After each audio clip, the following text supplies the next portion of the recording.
Good afternoon, everyone, and welcome back. With me to my right is the woman who needs no introduction, the Commissioner of the Department of Health, Judy Persicelli. To her right, another familiar face, the state's epidemiologist, Dr. Christina Tan. Great to have you both here. Guy to my left who needs no introduction, Superintendent of the State Police, Colonel Pat Callahan. We have the Director of the Office of Homeland Security and Preparedness, Jared Maples, with us. Good afternoon. I hope everybody had a good and responsible weekend. The weather certainly was as good as it gets, as they say. With the return of limited indoor dining and limited capacity movie showings among everything else, we had very few reported cases of knucklehead behavior.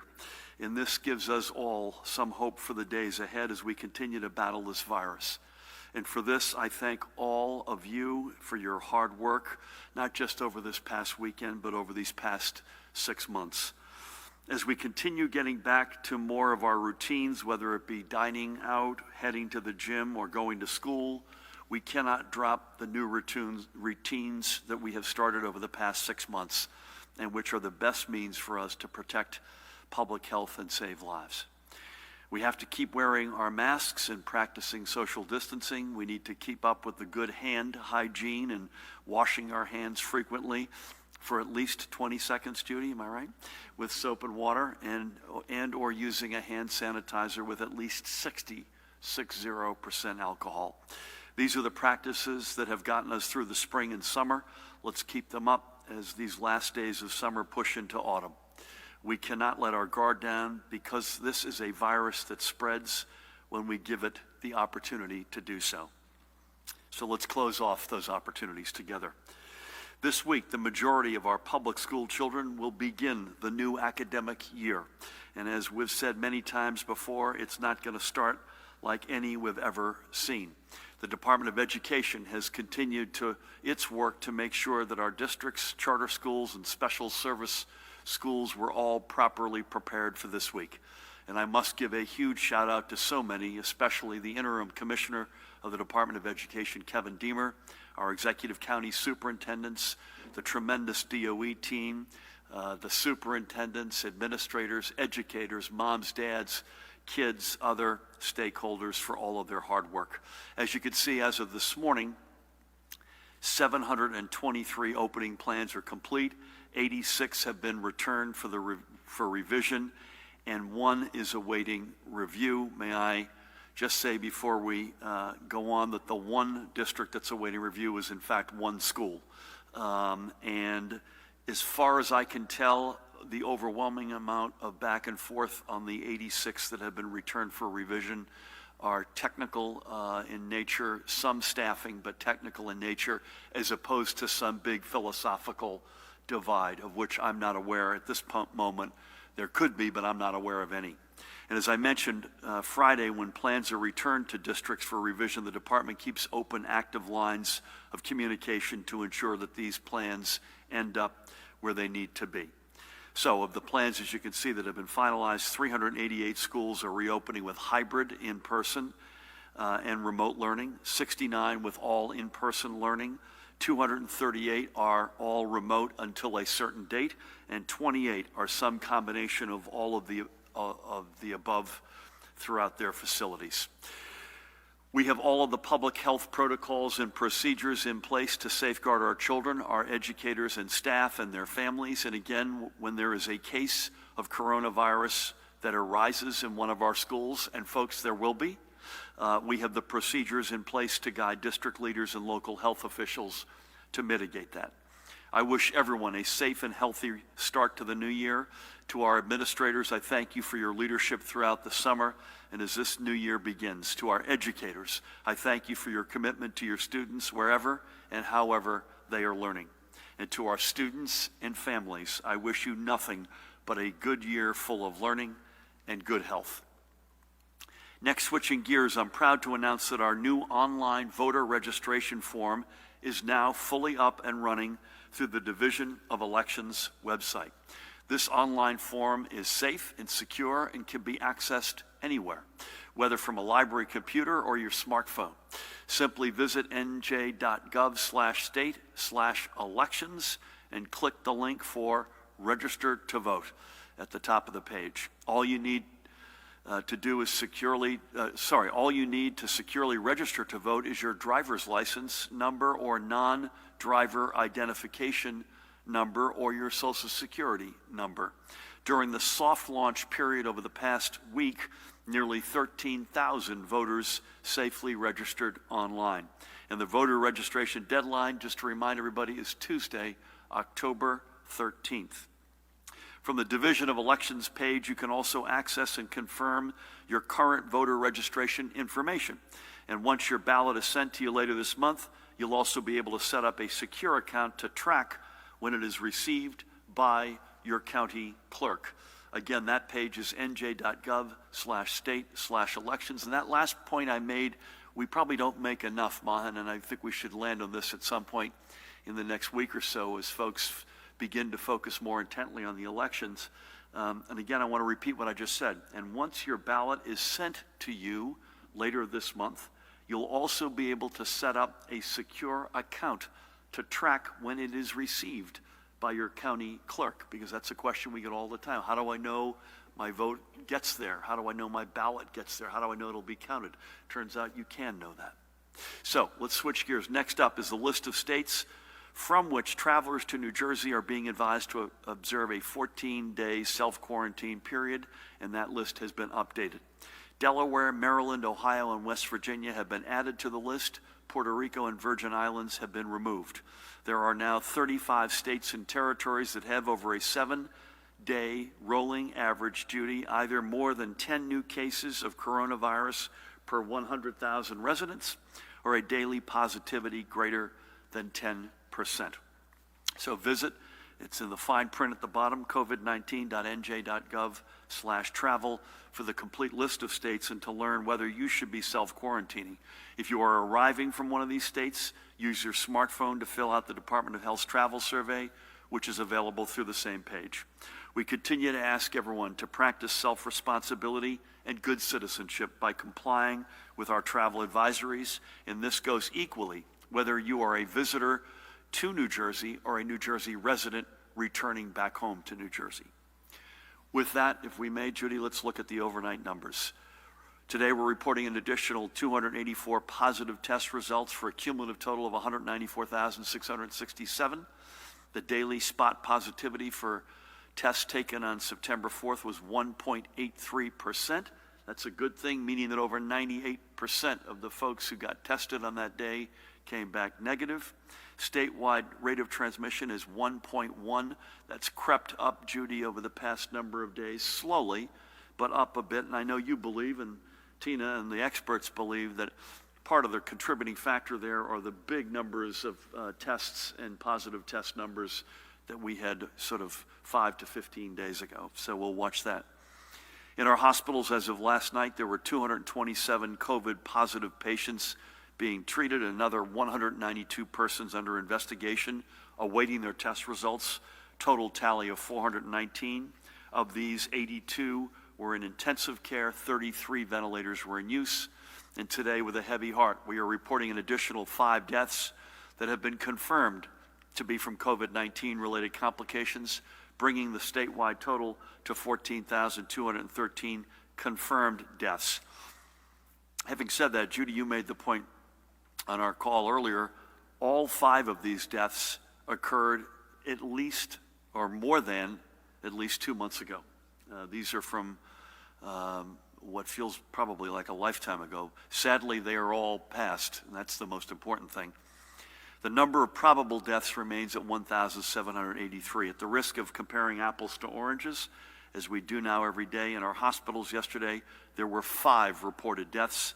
Again, they are not part of these lab-confirmed numbers that we're showing you on the screen. That's to give you an up-to-the-minute spot sense. If we can, let's take a few minutes, as we do every day, to remember a few of the blessed souls we have lost from our great New Jersey family.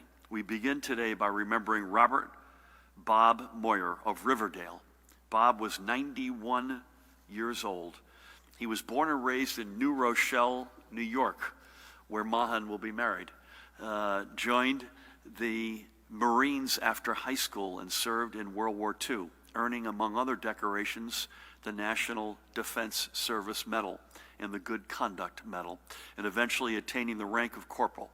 Even after his discharge from the Marines, he wasn't done serving, and promptly Pat enlisted in the United States Air Force and earned the rank of Staff Sergeant.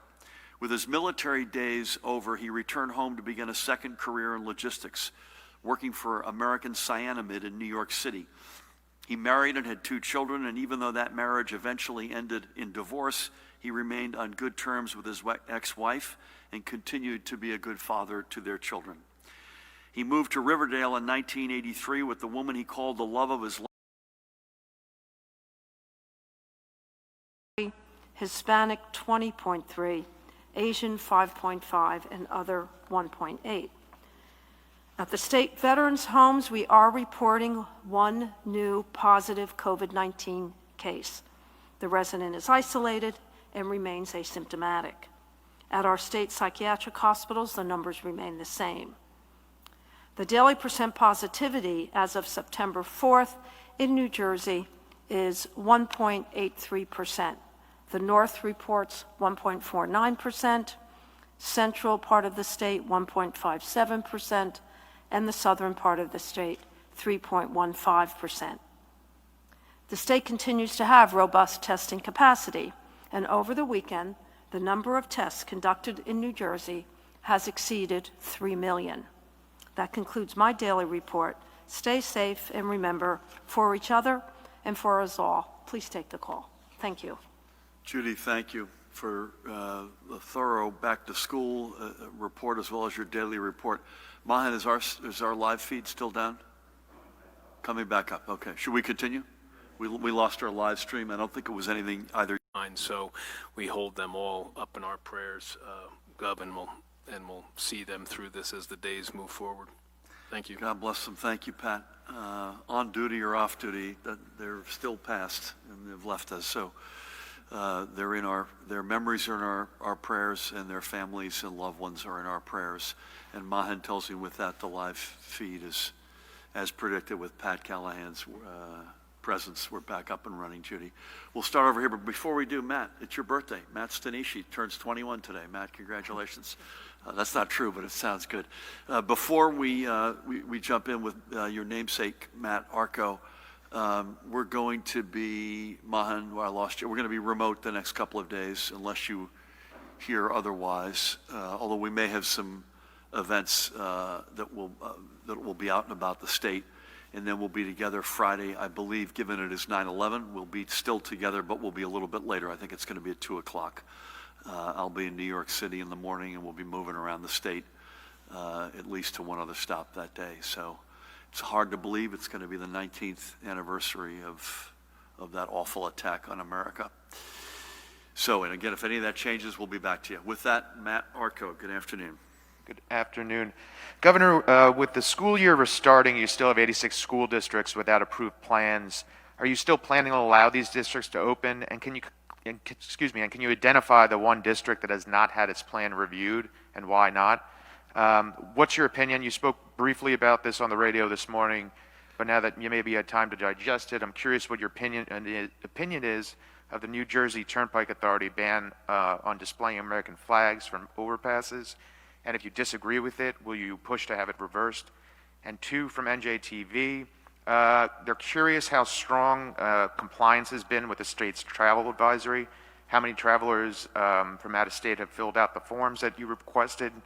And have they agreed to the 14-day quarantine? Have you heard of any issues?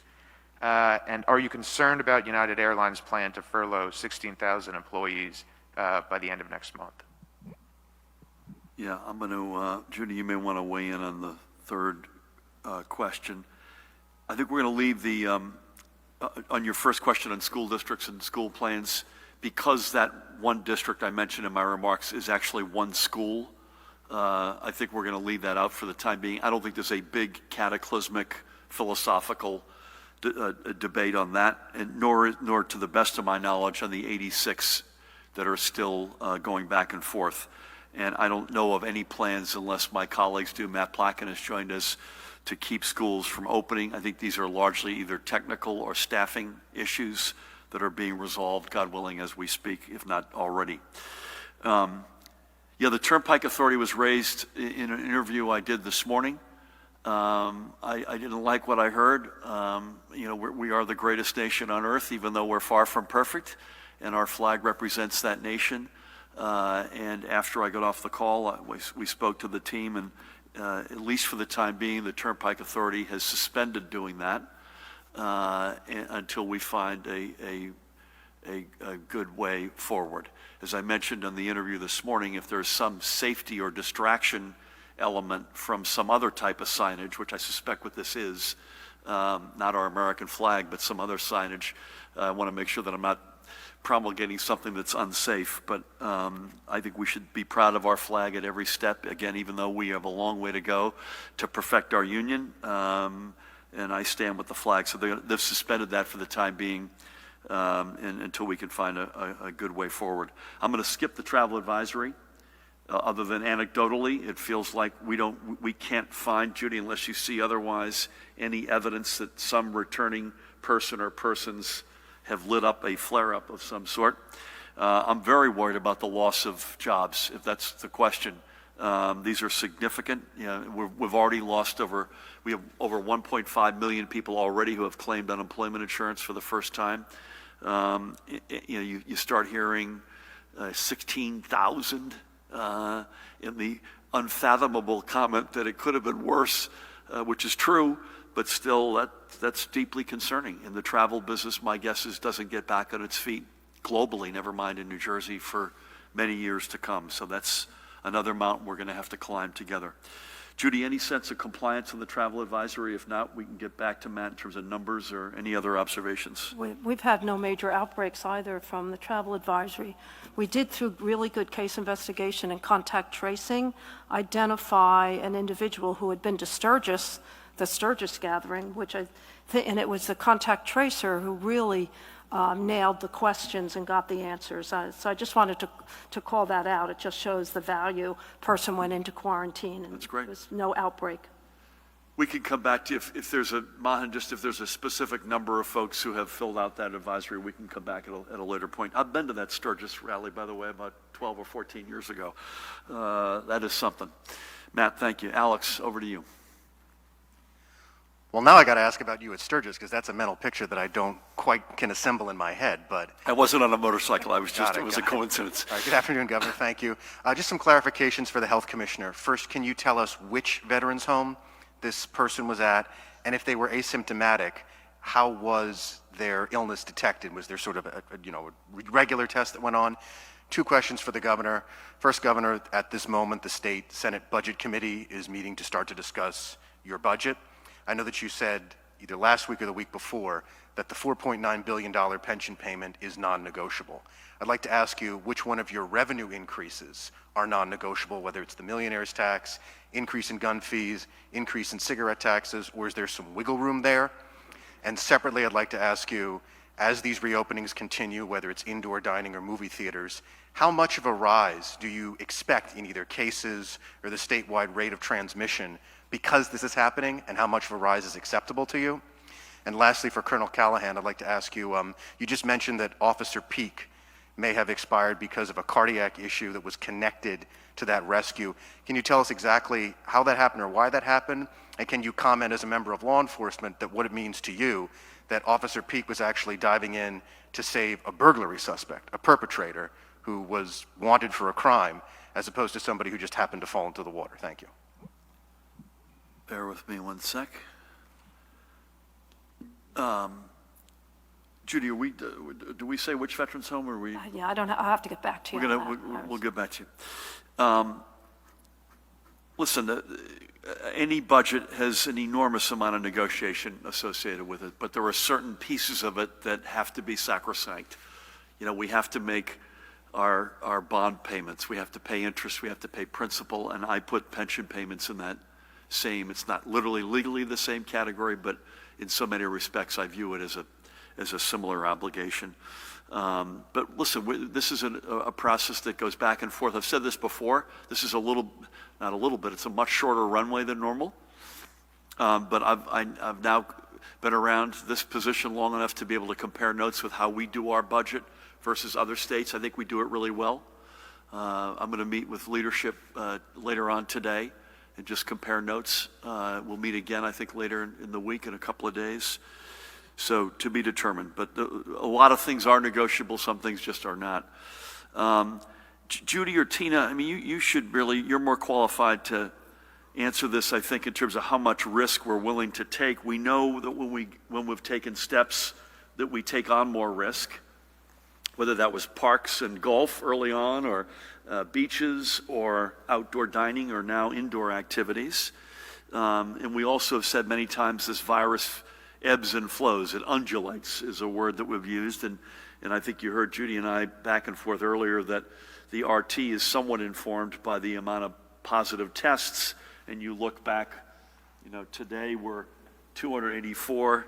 The past few days have been under 400, but 5-6 days ago, Judy, we were well over 450 in a couple of days in a row. I'm not sure how you would, how would you assess the willingness in terms of the risk profile? Tina.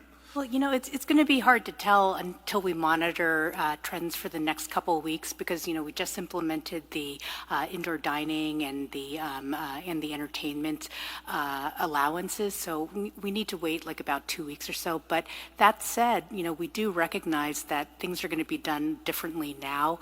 We know the types of precautions that we need to take. There are a lot of safeguards when we actually resumed indoor dining and some of these entertainment factors, but also would like to just take the opportunity to, stress the importance of recognizing that we're now also entering flu season, and this is a reminder and the time to, start thinking about getting the flu vaccine. The flu vaccine, will help prevent respiratory illness due to the flu virus, which, will help us, with, looking at other respiratory virus activity that's going to be going on in this fall. This is the time, September, October, is the optimal time to get that. Tina, I'm getting my flu shot Saturday morning. So I don't want to come back in here on Monday and have you ask me if I've got my flu shot yet.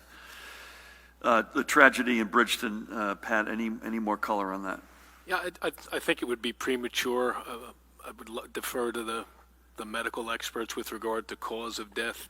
But regardless of what he was doing in that river, whether it was chasing a suspect, whether somebody had fallen in, to law enforcement, there really is no difference that you raised your right hand and took an oath to protect people's lives, and that's what he was doing, and in doing so, made the ultimate sacrifice. God bless him, and God rest his soul. Sir, you got anything? No? We'll get over to Dustin. Dustin, good afternoon. Good afternoon. What's your reaction to the legislature predicting that the state will have, or OLS I should say, the state will have $1.4 billion more than the Treasury Department predicted? Do you think that's within the realm of possibility? Could that have an impact on the dollar amount of your bonding plan, or would you refuse to certify those revenues? On schools, have there been any reported coronavirus cases and or quarantines at schools? And will the administration be tracking outbreaks in school districts, and if so, whether that will be made public? And what, if anything, is the administration doing to prepare for a possible vaccine as soon as November, as the Trump administration has said could happen? And do you share any misgivings of some public health officials that he's rushing out a vaccine before November 3rd to help his reelection? Thanks. Thank you. Listen, our Treasury team is, I think, looking at the OLS numbers, I think, as we speak. I mentioned I've got a meeting later on today with leadership. I hope they're right. I will just say this, that this is a time, we pride ourselves in being prudent, reasonable in our projections. I'd probably on the margin rather be in an environment like the one we're in, which is unlike any. This is, as we always say, we have to remind everybody that this is a fiscal reality matched only by the Great Depression and the Civil War. So when you're in that sort of league, it is I just think we need to be very prudent, but the short answer is we're looking at their numbers. I'm not aware of any outbreaks or quarantining unless you all are at schools as we sit here. Are you, either of you? I hope it stays that way, but we should all expect that there will be, without question.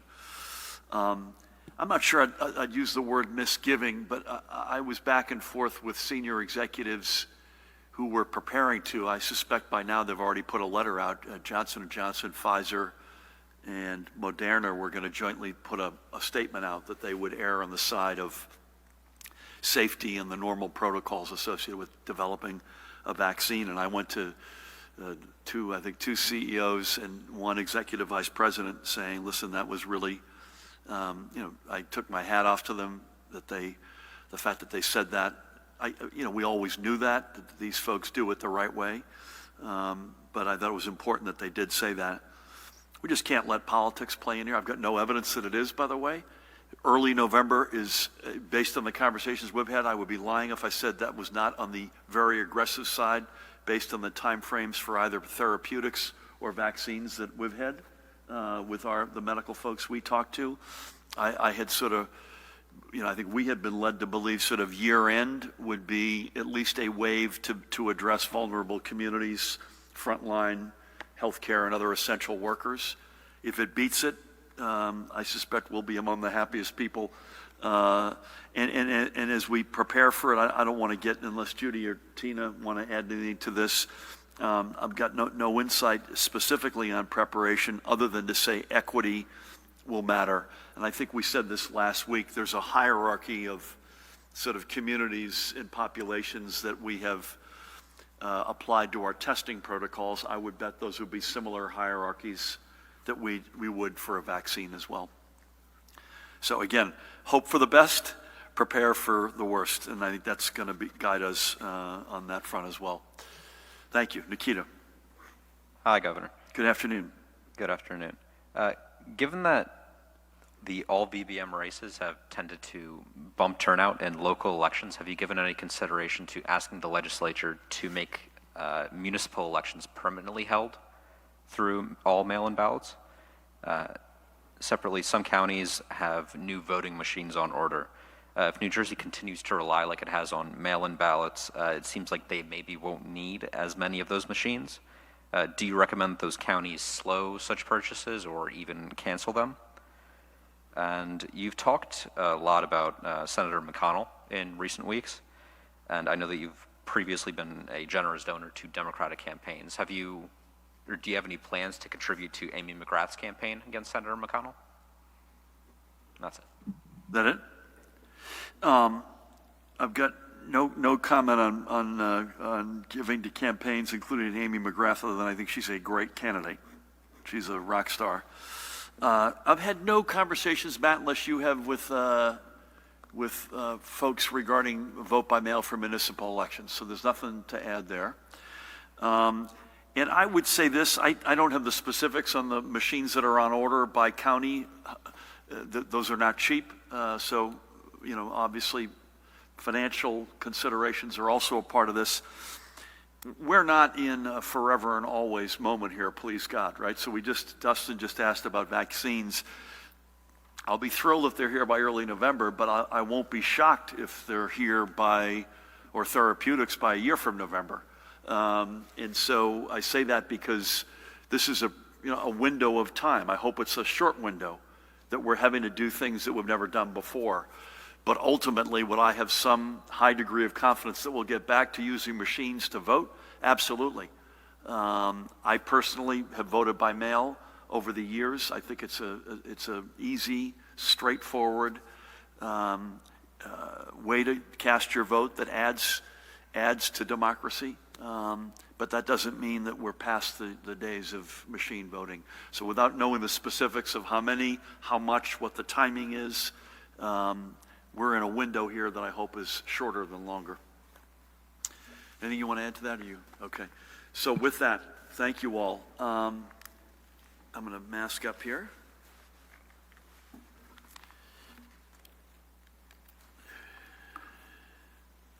I want to thank Judy and Tina, as always. Pat, thank you. Jared, Matt, happy birthday. You've got some Dunkin' Munchkins back there. I will not join you, but I know you'd love everyone to go back and grab a Munchkin on the way out. Judy, that includes you and Tina and Pat. Matt Placken, thank you. Mahan, again, we'll be virtually with you tomorrow and Thursday, in person at 2 o'clock on Friday, unless you hear otherwise. It's back to school. This is a big week. I mean, we said that we had a couple of back-to-back big weeks.